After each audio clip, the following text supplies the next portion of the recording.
right, everybody, we're going to go ahead and get started. My name is Ryan Banksy. I'm with the First Bank of Manhattan. And first, I'd like to thank everyone for coming out today. I'd also like to thank the Joliet Township for allowing us to use their building today. Today, along with Kelly, Sophia, and Alex, we're going to talk a little bit about the home buying process. Si tiene un FHA loan, que es otro diferente tipo de préstamo, ese PMI lo va a pagar para el resto de la vida del préstamo. So, si tiene oportunidad de refinanciarlo después, eso a lo mejor ser la mejor opción y luego no le toca pagar el PMI en el nuevo préstamo. What do I need to start shopping for a home? All right, so the first thing you're going to need is a pre-approval letter. Okay, so you can apply online, you can apply, online or in person with a lender. We have given you a list of items that you need in that folder, which you need to go ahead and get pre-approved. If you don't have all those items, we can be flexible with that. But some of the basic items we do look for is a completed application, proof of income, and some sort of source of down payment, like a bank account statement or something showing you have down payment. How much documentation will we have to show, like W-2s and all that kind of stuff? There's just a list of things. There is a list. You got to bring to the bank. Yeah. Right. Kelly? So it is in your folder, but Okay. I mean, the basics, but again, we could work with it, but just to put out a basic list. It depends on, every seller or realtor is different, but it has become more because then how many people are walking through your house? They think about it a little bit more than they used to. I mean, some people just do that on, a Sunday. Right. There are people that just like to go get like home improvement ideas by going into houses. Yeah. Right. Right. So, nomás estaban aclarando que es muy importante agarrar la preaprobación. Eso lo puedes ir con el banco, meter la aplicación y eso le ayuda a seguir o empezar a buscar la casa. Muchos agentes o también una persona vendiendo la casa quieren saber que usted ya agarró esa preaprobación antes de entrar a su casa y a ver todo. Quieren saber que ya tomaron ese paso para empezar el proceso. Okay, so at this point, we'll open up to any additional questions. If you have questions, feel free to ask. There's been great questions. Yeah, very good. I appreciate everyone. Tyler, if you can go to the next slide real quick, if you don't mind here. So again, here's our contact information. It's also in all of your folders, okay? There's also a raffle ticket in your folder. So we're giving away a Ring doorbell, so definitely fill that out. And at this point, I'd like to thank everybody at the Joliet Township staff for allowing us to use the space today. Joliet Homecoming Donuts for providing some food for us this morning. El Ranchito over here in Joliet, we're a good partner with them. And most importantly, I thank everybody here for coming today. We'll be sticking around for a little bit, so if you have one-on-one questions, feel free to ask. You can email us, call us. There is a loan officer in our bank 6 days a week. So Monday through Saturday, there's somebody there for you guys. So call us, email us, whatever you need, stop in. And again, thanks for coming. And if you have questions, let us know. Go ahead. So first off, obviously when you check, I know in previously buying cars and other situations, whenever someone does a credit check, it lowers or like it takes a hit. How does that affect when you go for your pre-approval, and how long is your pre-approval good for? So 13 days. generally you have 10 to 13, usually 13 days. So if you go to 7 different lenders in 10 days, it counts as one hit, okay? If you have really good credit, it affects you probably less than if you have, less credit, okay? Our pre-approval letters are good for 90 days. So day 91 and you still haven't found anything, give us a call. We'll just verify that nothing's really changed for you, and we can issue a new letter if need be. Okay. And then in, respect to that, so let's say that I get pre-approved for $200,000. That my dream home is $250,000. What do I do in that situation? Contact us again. Yeah. I'm looking at this house.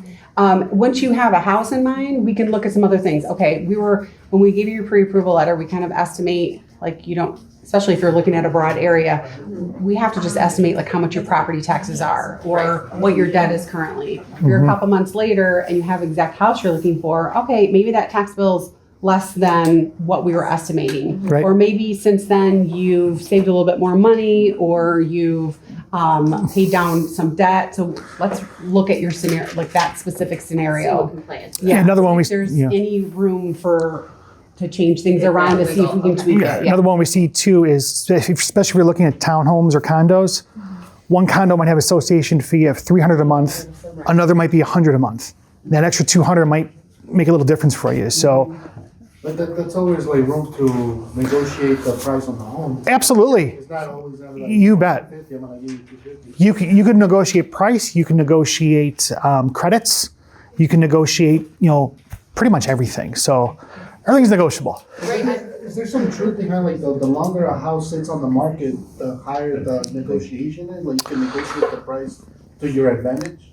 I would say in some cases, yes. But also like how is that seller too worried about it? Like if they're not motivated to sell, Yeah. they might be just waiting for the exact number, Right. number, and they're willing to wait. Yeah. But other cases, yeah, someone that really, a life change is making them really need to move. That sometimes you'll see a price adjustment anyway if it's been out there. But yeah, that's definitely want to talk to your realtor too about what they know about that property. They might have some inside information because realtors talk to realtors too. So yes, in some cases you will perhaps have some room to talk down the number. And most resources you use, like Redfin or Realtor.com, they'll tell you how many days it's been on the market. They'll show you all the different price drops. So just like you said, if someone started at 250, they're down to 210. Maybe that market, it's been on the market for quite a bit, and they might be a little more motivated. Now it's been on the market for say 200 days. Or offer some seller credits or Yeah. something else to sweeten the pot, maybe. Right. It would just depend on the seller. Exactly. Always depends on the seller. How motivated Yeah. are they to sell? Yep. Le quiero interrumpir ahorita. Estaban platicando ahorita que tienen preguntas, claro. Lo que ahorita también están colectando los boletos de la rifa, o si todo está llenando el boleto, termine de llenarlo para en la rifa. Estamos ahorita rifando un timbre de la marca Ring. También unas cosas que estaban preguntando es cuando uno va con la precaución, ¿está listo con eso? Con su boleto. ¿Cómo le afecta el crédito? Uno dice cuando hace una aplicación le baja ese crédito. Sí, cierto, cuando uno tiene un crédito bueno no le afecta tanto. A lo mejor si tiene un crédito que le está intentando de arreglar, por eso necesito esperar para el momento perfecto. Sí, normalmente entre 10 a 13 días es cuando primero empezó con buscar esa prueba de aprobación, puede seguir buscando, no le afecta cada vez. Esa prueba de aprobación normalmente es para los pre-approvals for 90 days, you said? Para los 90 días, si usted está buscando durante esos 90 días y el día número 91 ya encontró la casa. Nomás se le habla a su banquero, explícales que ya lo compró, pero es fuera de su preaprobación.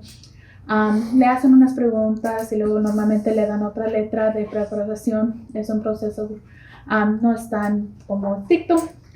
La otra cosa siendo, what else did you touch on? Yes, touched on a lot. 200, like if you find a house that's 250 near So, si su preaprobación fue por $200,000 y usted compró la casa que quiere seguir comprando y todo eso para $250,000, no quiere decir que la respuesta es no.